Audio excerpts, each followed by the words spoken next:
Okay, I've just hit the recording button. I'm just going to reach out. Uh, Shara, if you're there, could you give me a thumbs up if you can hear me okay? Yes, David, I can hear you okay. Oh, perfect. Excellent. Thank you very much. Welcome, folks. Week 4. Can't believe it. So we've just passed the crest of the hill and we're now on our way down. Okay, that's what I love about this Southern Cross model. Okay, this week. Very exciting this week. This is one of my favorite weeks because it's really focusing on the student. And as I may have indicated before, I love teaching because I love kids. I love working with kids and adults. I love working with adults. And hopefully you do too, because you're going into a career that's going to be working with people and as well as developing a good working relationship. So um, this week, as I said, it's one of my favorite weeks because it's where we can really focus on helping the student. Okay. So the theme for this week is about growing learners and growing in the sense of uh, their learning. Their learning's improving, it's flourishing. Okay. So welcome. Strap yourselves in. We've got the workshop to 6. I'll have to finish right on 6. I can't go past 6 because I don't want to impact on Selena's tutorial afterwards. Um, so just putting that one out there. So before we kick off, we acknowledge country, and I'm acknowledging the beautiful lands of the Gumbunya people here in beautiful Coffs Harbour. In terms of our session tonight, it would be great for you to, if you're in the room, to turn the camera on. The session's being recorded, and if there's opportunities where you can provide input, please, we encourage that. And remember, it's this word engagement, which is something that a lot of people don't really understand. And at the end of this unit, you'll be asked about, the level of engagement. Engagement comes in many forms. Okay. It's attending the tutorials, the workshops, it's participating in discussions, it's answering questions, it's doing the readings, following up with your own research, undertaking the assignment. So there's lots of different ways that we engage, and we promote active engagement because from a theoretical and from an educational perspective, being active in your learning is superior to being inactive or passive, for want of a better term. Okay, so the first thing I wanted to say, if you haven't given yourself a pat on the back, do it. Okay. It's, I understand as someone who did my bachelor's, my master's, my PhD, have children, managing life, trying to make a living. The living life is very expensive. I understand 1,000% what it's like when you're trying to get some study done, when you're trying to hand in assignments on time, and then you've got life in the way. Life gets in the way. There's probably some of you that are here now. There's probably some of you who are watching this later that are just nodding their head going, yes, I was hoping to spend that time doing my assignment. However, this happened. Okay. And that's life.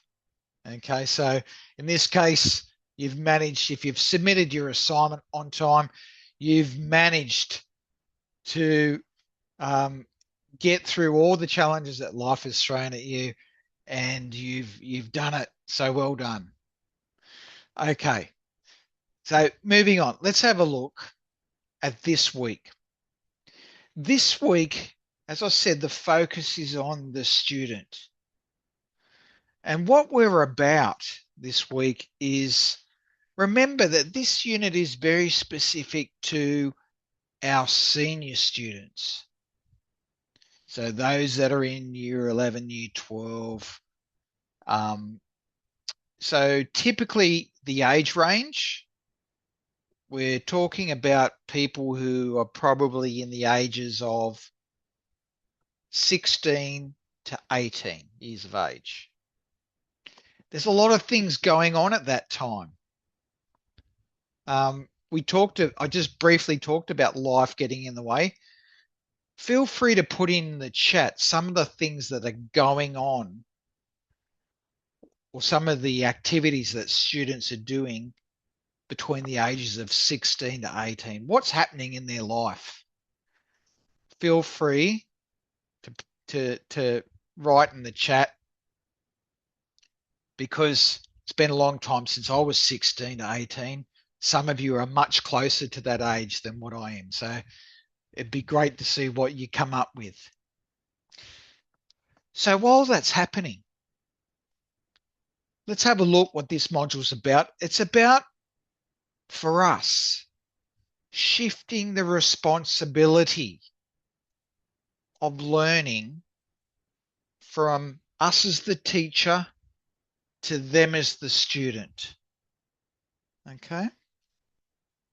That's a very important shift in responsibility, and one that in some cases, like for instance, as a teacher, like for me, like with over 20 years in the classroom, teaching students, like I taught in New South Wales, so teaching students the HSC, like apart from my own HSC when I did mine, I walked that journey with my students for over 20 years. So every year I pretty much did the HSC again. And I understood what it took to get there, to arrive at the destination. Okay. But for many of our students, they don't have this experience, they don't have this insight. Some do. Some may have an older brother or sister, or they might know someone very close to them who's recently completed their schooling. So they understand that. And they understand that some of the commitment and some of the active engagement that they have to undertake to complete their studies. But not all of them. And for us as teachers, sometimes we go through this process of reminding them that we really want to get them to a point where they're working independently. Okay.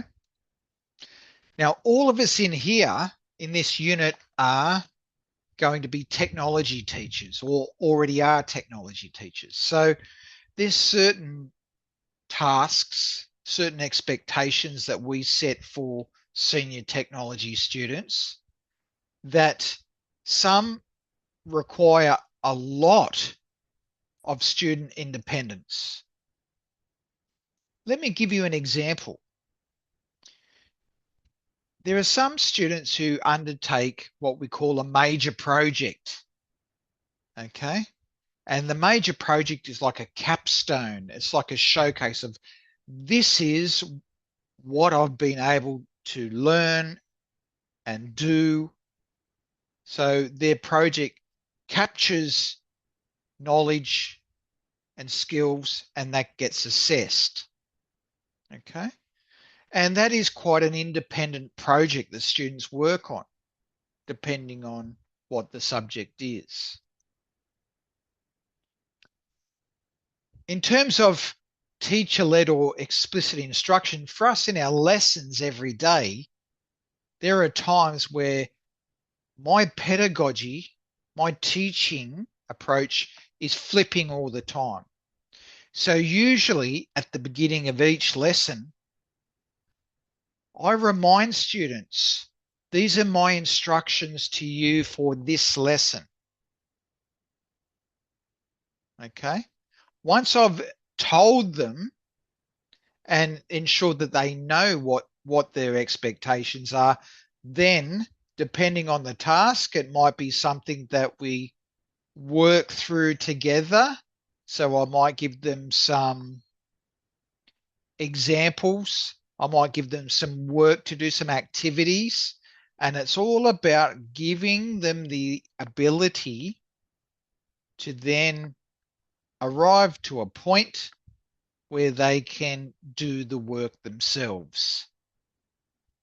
Okay. So that's what the end of this module is about. It's about for us being teachers and having a lot of that responsibility in the junior years of high school and passing it on and building the capability. Some people use the word agency, develop the agency of students so that they can undertake the tasks, produce the learning evidence independently. Okay. So that's where we're going. That's our destination. The relevance of this module to assignment 2, and I'm going to open up assignment 2 and talk about that in a minute. But part of the module for this week is about this shift in responsibility.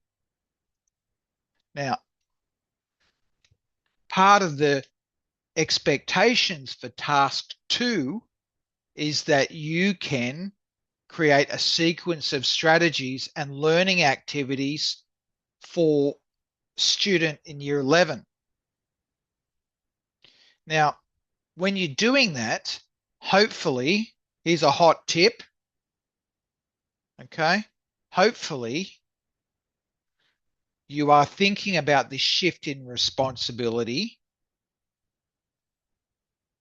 that you want to give and enable in your senior students. You don't want to do everything for them. Okay. That's not helping them. You are giving them the skills and knowledge they need, and they can practice that to a point where then they take that step themselves. Okay. Also, for this unit, understand how feedback can shape learning and progress. So, okay, feedback is very much aligned with assessment. Oh, I've clicked something. Oh, oh, we're back. Feedback is very much aligned with assessment policy. Okay. So every school that you work at will have their own assessment policies, but they're pretty much tied to the expectations of the jurisdiction. So if you're working in Queensland, it's the QCAA. If you're working in Victoria, it's the VCAA. If you're working in New South Wales, it's NESA. Okay. So those curriculum authorities will give guidelines and then schools will develop their assessment policies around that. Now, part of that assessment policy that you find in schools will refer to feedback, and that when teachers assess student work, they provide feedback. Okay. And feedback can come in different shapes, different modes. I know that with your first assessment task, the markers have some different options for how they're going to provide feedback on your first task. Some of them will use the voice feedback. So there's a little section that they can press record and they can provide that verbal feedback.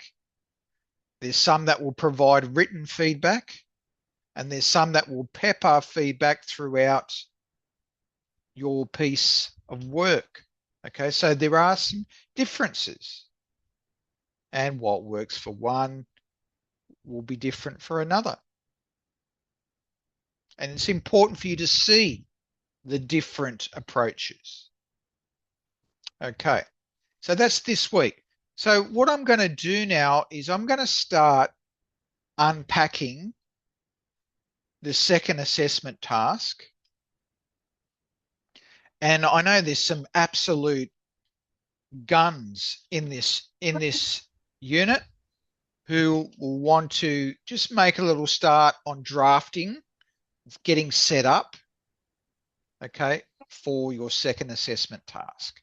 So here's an example. Unpacking. That's a term that you'll find gets used a lot when it comes to assessment. Okay.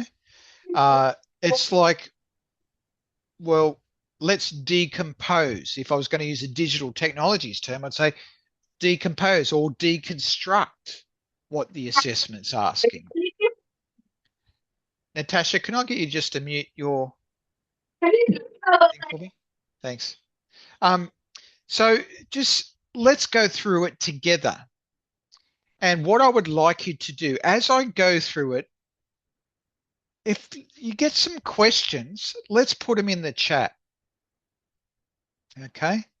So just wait for me to start because obviously I haven't unpacked it yet, but we'll do it now. And then if you've got questions or maybe I haven't explained something as best as I could. So then if you put it in the chat, I can revisit it. So first thing I want to do is check. Can you see the assessment task on the screen? Can someone give me a thumbs up? Thanks, Natasha. Well done. Okay, so let's have a look.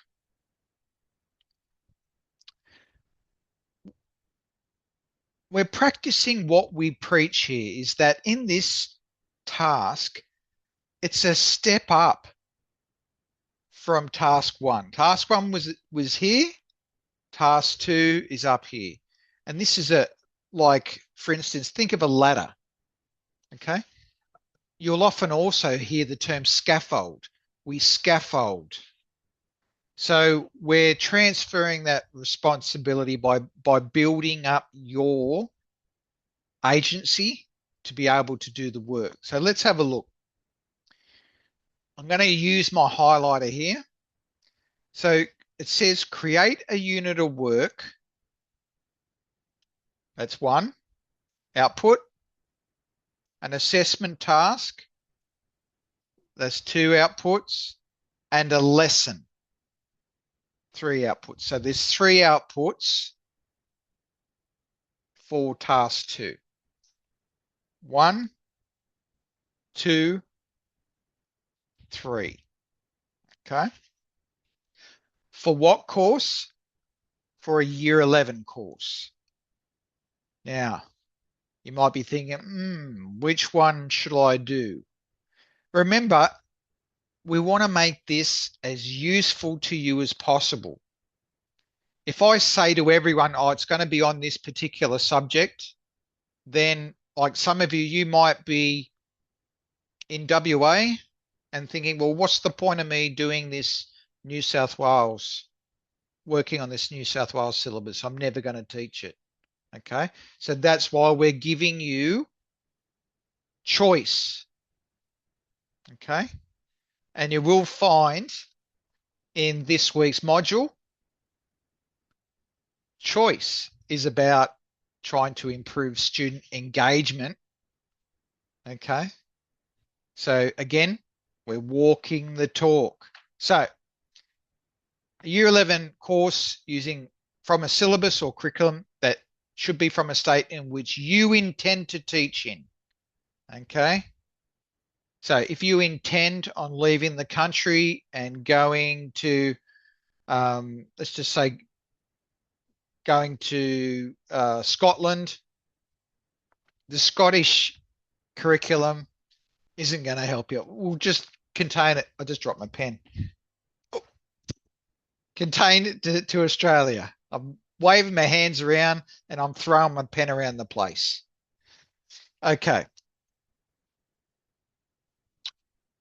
The unit plan should meet assessment requirements of the course. Okay, so you'll need to go into the jurisdictional authority of the state that you intend to teach in. Okay, do that. Choose the subject, do that. Choose your 11, do that. And read up on the assessment requirements of the course. You might think, well, why do I do that? That's because each subject will be different. There'll be some slight differences. Let me give you an example. If I'm talking about a subject, like a very popular subject like design, if I'm in a Queensland context, there's design general, and they've got 4 units of work. Okay, because we're talking about year 11, we would be doing either unit 1 or unit 2. Okay, so there's some rules around that, and we need to make sure. I suppose I'm giving you all a big hint here. If you're in Queensland, okay, that you do unit 1 or unit 2. But if I'm in New South Wales doing design and technology, so it's a very similar subject, the rules are different. Okay, the teachers can pretty much make up the units of work. Okay, they've got a lot more autonomy. So just something to keep in mind. Okay. Now, Akash has come out with a question. I've already used one syllabus as a reference for task 1. Can I use the same one? Absolutely. Good question, Akash. So what that means is if long as it's year 11, okay? Righto. Now, include details of formal assessment tasks, weightings and outcomes that address the diverse needs of a few students in a year 11 class. Okay. So that's the overall picture. Let's just start drilling down. And we're going to drill down into part 1. So there are some of you who might have a bit of time and might just start setting up a few documents tonight or tomorrow, whenever you want to make a start on it. So you might think about, okay, well, I'm going to do a unit of work as part 1. How long is a unit of work? Well, I'm specifying that the program should run for 6 weeks. Okay. And here we go. I've set it out. 6 weeks of 55-minute lessons of 4 lessons per week. Now you might think, the examples of units of work that I've seen don't break it down into that much detail. And that's fine. Okay. But I'm just preempting any questions because I've worked at schools that have had 4 periods a day, 5 periods a day, 6 periods a day, 7 periods a day, and there might even have been one with 8 periods a day. I'm not 100% on that one, but every school's different. Some days it's a 55-minute lesson. Other days it might be a sports day, so they cut time out of every lesson, and it might be a short day, like 35 minutes. Okay, so that happens. But this is just for your information in thinking about what am I going to get done. That time of 55 minutes is very useful to working this out, the resource, because you might think, well, how much time are my students going to get? Right, so roughly 4 a week. Use the template options provided. Now, I'll be uploading those over the week, so I just want to double check that they're the right ones. Okay. Content taught should be assessed using a range of strategies. Let me explain that.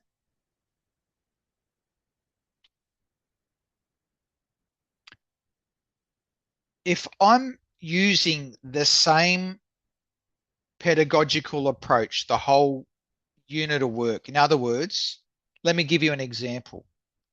If I get my students to get a textbook out, do the exercises in the textbook every single lesson for 6 weeks,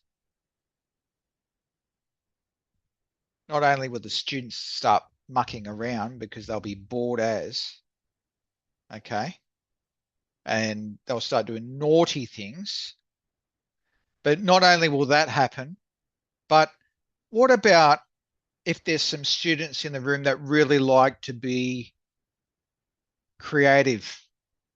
They want more agency. They want to be more responsible for their own learning. If that's the case, we're actually restricting those students. We're only catering to those students that just want to be told what to do.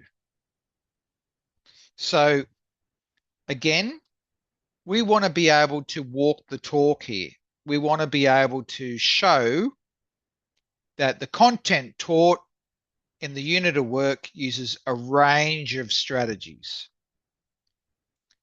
So you could put in the chat, what are some different strategies? Well, we could have a discussion, we could do some brainstorming, we can fill out some worksheets, we can do some making, we can do some design work, we can mark other people's work, and so on. The list goes on. Watch a video. Assessment details. If there are assessments in your unit of work, which we know, we want to know what the weighting and the outcomes that they are assessing. That's important. Okay, so that's the first part one. Part two, a resource. This is where you can get active with Gen AI. Okay, so use Gen AI to create one teaching and learning resource appropriate for the students that you would use it for. Okay. How many resources? One. Who's it appropriate for? Year 11s in that subject. Okay. So remember, what's the underlying theme here? What we're trying to do with our senior students is we want to progress the learning from the teacher being responsible to students having some agency and responsibility for their own learning, some independence. Don't tell anyone. Hang on. I'm just going to move in closer because I'm going to tell you a secret. Make sure no one's looking. That's a hot tip. Okay? Don't tell anyone. Okay? So think about it. Who is the audience? And what you might design as a resource for year 7 might be different for a resource for year 11 and 12. Okay. What is the role of AI in this resource development? Do I just go, create me a quiz on this topic, copy, paste into your assignment? No, don't do that. Okay. That is like playing with a box of matches. Okay. You're going to get yourself into a bit of strife there. Don't do that. What we use AI for is to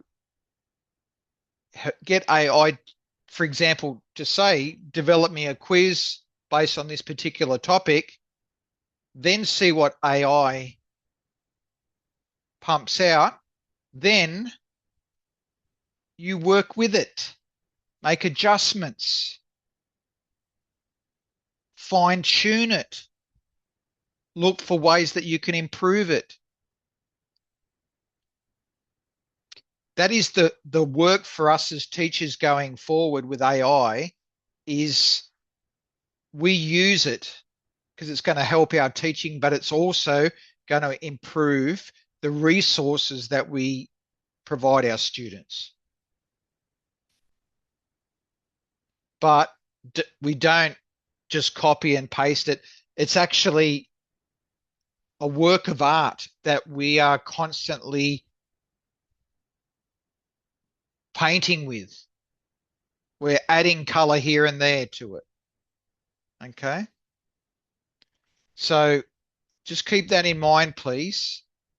Now, Natasha's put a question in there. Can we do a worksheet with an accompanying PowerPoint, or would that be considered two resources? Okay. That would be considered two resources. As much as I'd love to say that would be excellent, you're actually providing a much more useful resource. As much as I'd like to say that, I just think, it's only 3 weeks. Let's not take it too big a bite out of it. Let's be realistic. Okay. I've got some examples there. Like one resource could be a digital quiz. It could be a task planner. There's some examples. But if you just provided a quiz, let me give you another hot tip. Okay. I hope people aren't telling everyone my hot tips, right? But let me give you another hot tip. If you just provided a quiz, the people who are marking it need a little bit of context. How do we use the resource? Does that make sense? Like we need to know how the resource is intended to be used. So if you just pop a quiz and say, here's my part two, hopefully there's just some words at the top saying, this is resource intended to be given to students in week 3 of this unit of work related to this particular topic on why you shouldn't eat glue. Okay, whatever that is. Okay.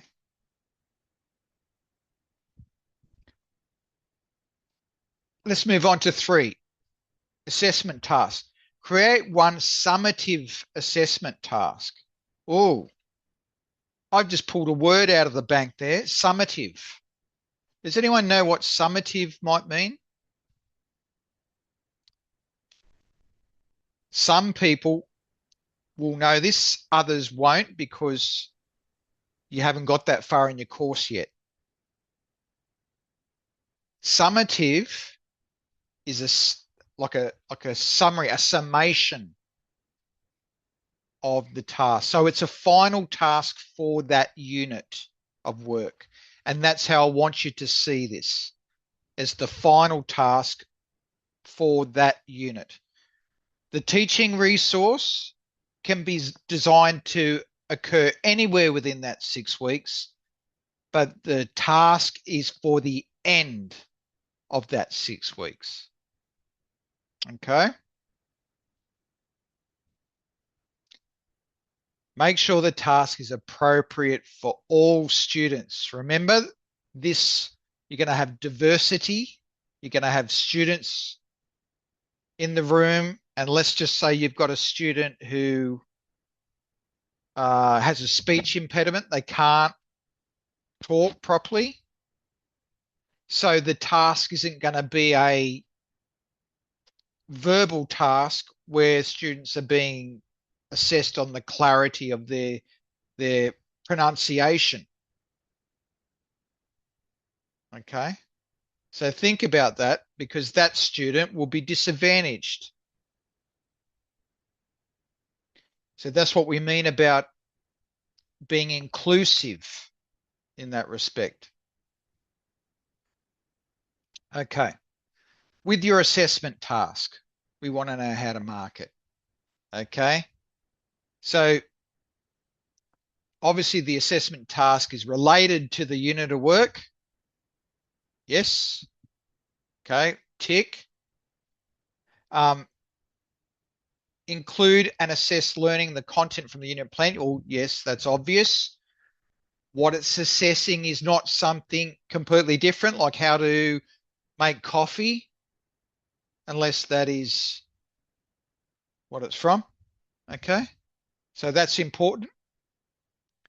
Have a marking criteria and a rubric. Again, I find Gen AI to be very useful there some of the time. Okay. I've used a lot of Gen AI for developing rubrics, and it's okay. It's a good start, maybe. Again, this is why we're saying I want you to work with it. We're not copying and pasting it.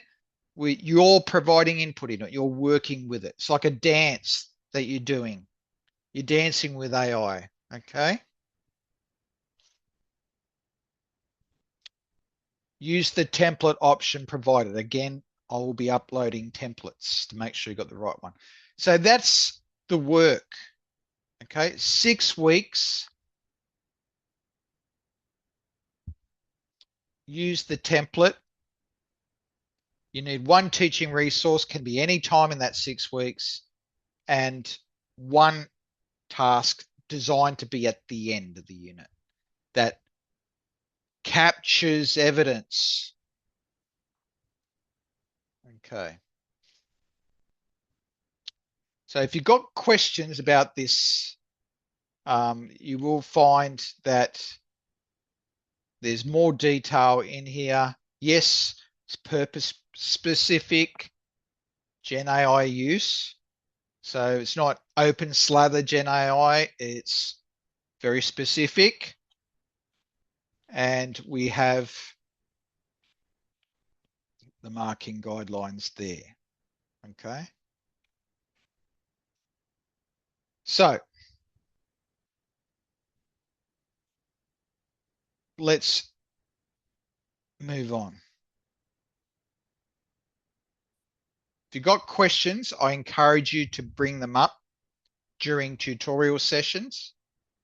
I don't know if we're going to get time here tonight, but I will, if you do have some questions still about the assignment, you can paste them into the chat if you like, and I'll answer them where I can if you're looking for it tonight. But we've still got a few more things we need to cover. Now, an important thing about assessment is this term feedback. Okay. So we're wearing two hats now. Sometimes I have a hat in this room. I don't have one here at the moment. We're wearing two hats as a designer. So if someone's employed you to design something, we always get feedback. We get data. Data comes in various forms. We get it from our client, or we might get it from users. They might be two different people, or they might be the same person. Okay. And we might get feedback on designs that we create and make based on the performance. Okay. From teaching, we're also designers. And this is how I want you to see yourself in this task. And part of your job going forward as a teacher is that you're a learning designer. Okay. We've got specific outcomes and content that we are addressing. And this is some of the aspects I love about teaching is that I'm thinking about my class and I'm designing a situation that's going to improve their learning. Okay. And in some cases, I'm going to get it right. In some cases, I'm going to do a good job. But most of the time, as teachers, most teachers you talk to are always on this spiral staircase of improvement.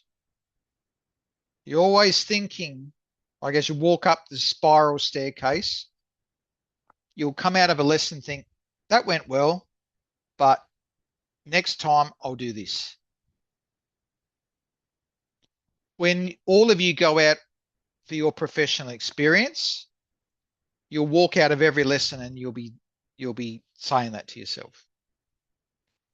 Every teacher does this. Every good teacher reflects on how they can make an improvement. So from a teaching perspective, I want you to see yourself as a learning designer where you're not going to nail it first time every time. But the important thing is that you reflect on what you did and you make changes, not for your benefit, for the students in your class. So that's where assessment can take numerous forms. I can walk around a room and look at a student working, and that's assessment. Or I could give them a formal task for them to do where they have to do a lot of writing, and that's also assessment, right? So whatever activity provides you with data, that's assessment. Okay. All right. Moving on. This is the two hats that we're wearing as technology teachers. We know that from our subject matter, we know about the design process. We teach the design process. We teach design thinking. But also as teachers, we are designers ourselves in that we design lessons. So sometimes we don't get it right. And here's an example. Okay. Gen AI, I'll put this search string in. This is what I mean by we have to dance with AI because it's not right the first time. I said, create an image of a tall, lean, clean shaven, white haired man in his 70s as an Olympic medalist receiving a gold medal, holding his vacuum up high. Weird request, but I've plugged it in there as a task for Gen AI. This is what I've got back. Now, I'm just going to pause for a minute because I want to hear from some people in this room. Where does AI get its references, gets its knowledge from? Where does it get it from?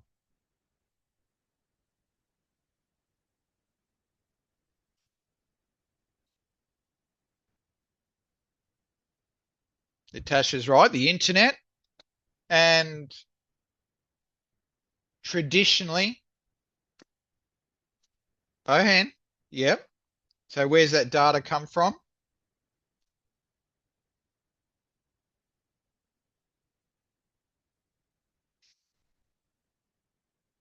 So,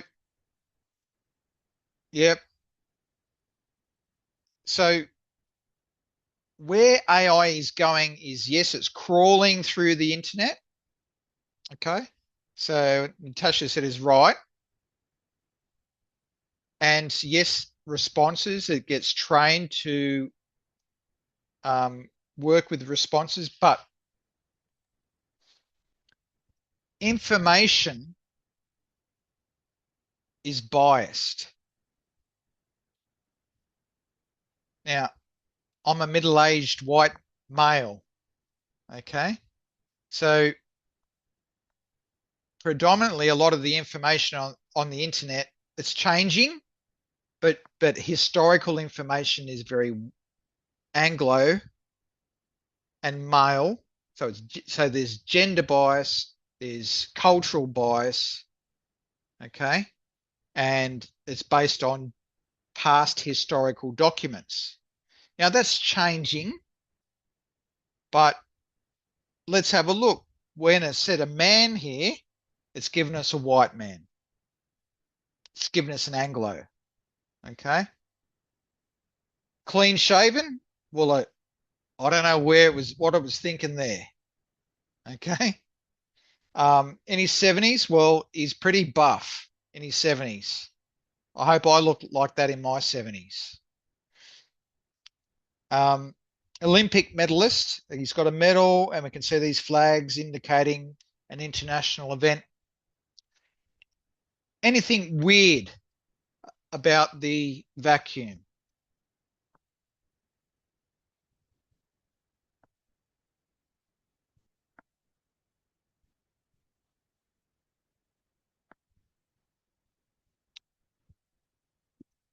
Yes, it does.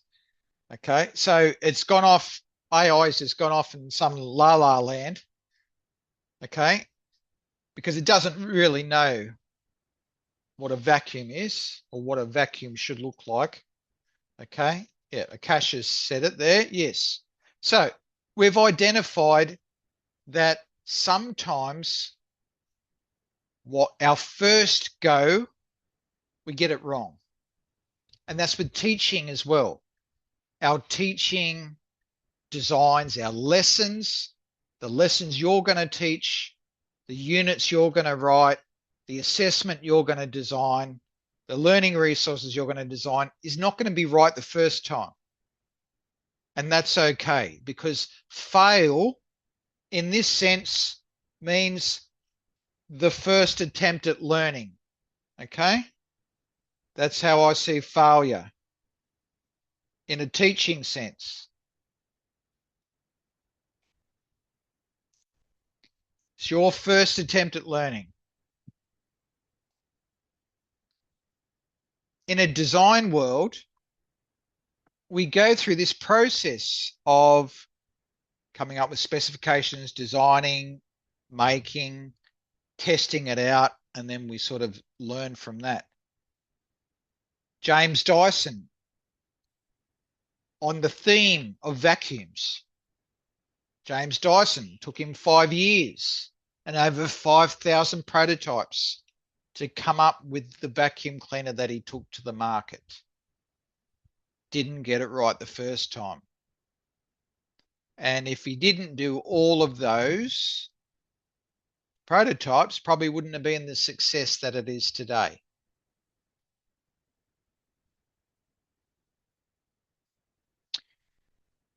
Feedback is very important from these two perspectives. One, from the learner's perspective. We provide feedback. Now, if you got a test, you gave your students a test or a quiz, and then we just got crosses and ticks, what do the ticks tell us? What do the ticks tell the student?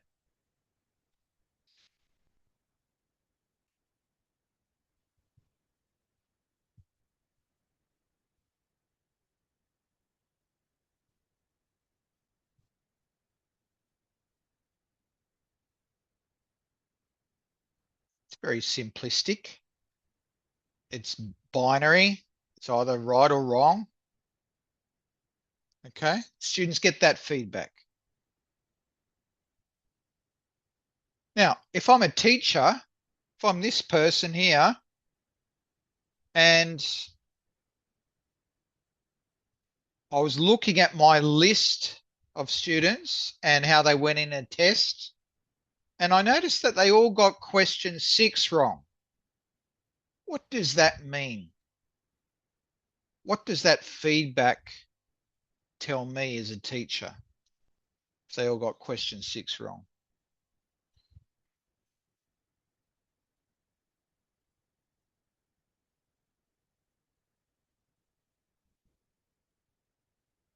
Yep.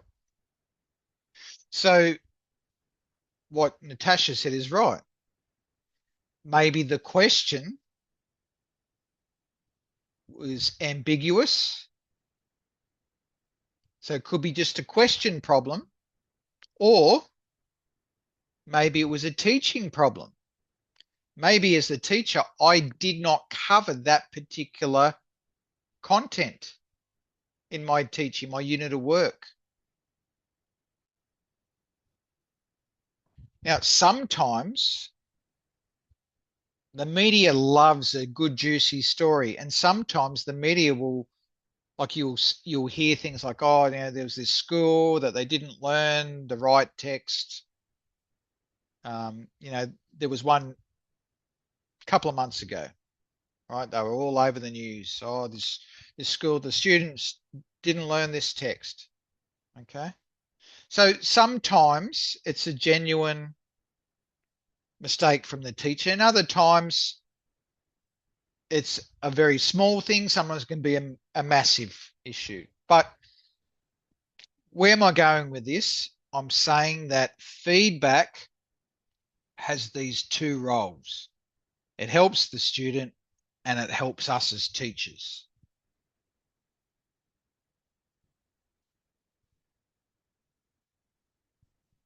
So, what's the purpose of feedback? Think about this. Use it as a hot tip for the assignment. There's some goals here for your feedback. Think about the purpose of the feedback is that it's about goal setting. Tell the students with the feedback where they need to go. This is the destination.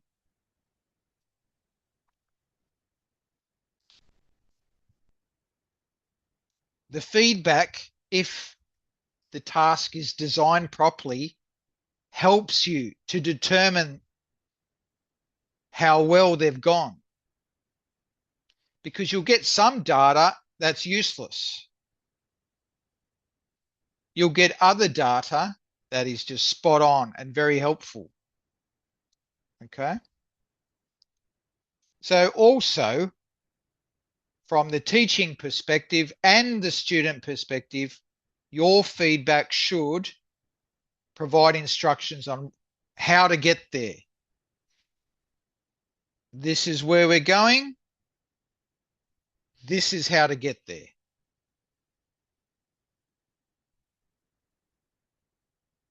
Think about that.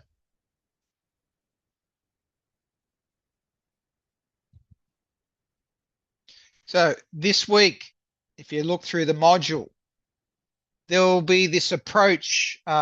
Jeff Petty's got this approach called goals, medals, and missions. Okay. So for the student who receives feedback, and it might be formal feedback, like in an essay, in a test, or it might be informal feedback where the student, the teacher just spotted something as they were walking around the room and just gone, hey, do this. Okay, so feedback and assessment can be formal and informal, right? So in this situation here, so if I go back, here we go. We got this situation. The teacher's walked over. We've got this student here. This student has red pen through the assignment. And you're like, that's a no-no. Okay. That's like soul destroying. Student will pick up their assignment and it's got red pen through the whole thing. Like, I don't know if anyone here's experienced that. I know I have. Soul destroying. Okay, so moving on to the next scenario. The feedback should, using Jeff Petty's approach, should say, well, this is where you need to go. This is what you need to do. This is what you need to show us. So if it's an essay, for instance, it might show, well, this section should be your introduction. This section should be your conclusion. The question has asked for an analysis. So your essay should discuss particular features. Okay, so these are the goals. This is what they're trying to achieve.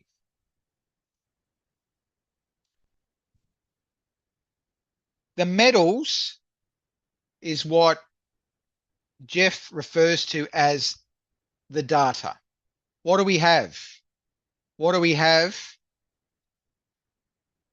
What information we have on the student on what they've been able to do. The student has shown you, yes, I can move up in this direction. And that's great. But the feedback not only should show where you need to go, but it should also show how am I going to get there. So using my example, what I said about an essay, for instance, yes, we want you to be able to structure. The feedback might be that we want you to have an essay that's structured properly. And that's great. If you wrote on a student piece of work, please structure your essay properly. Okay, that's the goal. But how do I get there? Because if they knew, they would have done that properly in the first place. So that's when you would provide feedback and say, well, your first paragraph should be an introduction. The second paragraph and third and fourth, the body of your essay should include all the points that you're trying to make. And then the last paragraph should be your conclusion. So if you can tell them that and give them that information, you're showing them how to get there. Okay.